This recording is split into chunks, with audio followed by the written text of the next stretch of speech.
视频前的新老朋友们，大家好！今天给你们看一下这两个洗衣机，大家看一下，你们说这两个洗衣机如果是买二手的话，值得多少钱呢？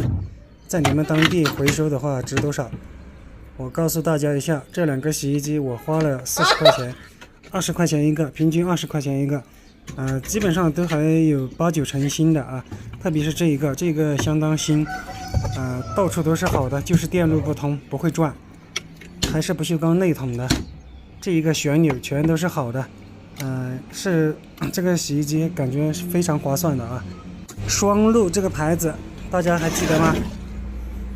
应该是可以的，不知道它的电机是铜的还是铝的，管它的，反正20块钱成本是跑不掉的，即便是咱拿去卖废品，20块钱还是卖得够的啊。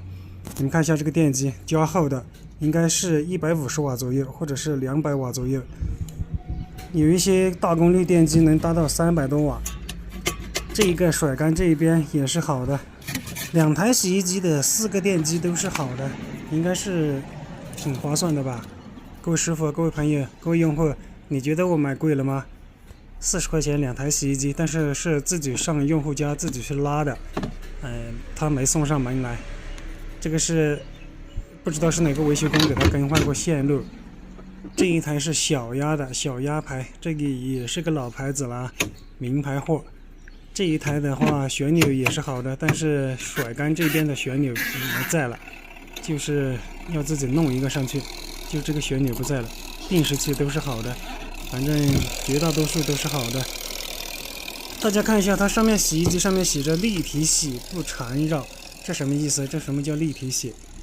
我看着还不是左右旋转，它有什么稀奇的呢？朋友们，你们知道是什么叫立体洗吗？朋友们，像这种洗衣机的话，如果是运气好的话，随便收来，只要2个电机是好的，收来随便改动一下，随便修一下，然后卖个200来块钱，应该是可以的吧？各位朋友，各位视频前的所有师傅，你说值不值得呢？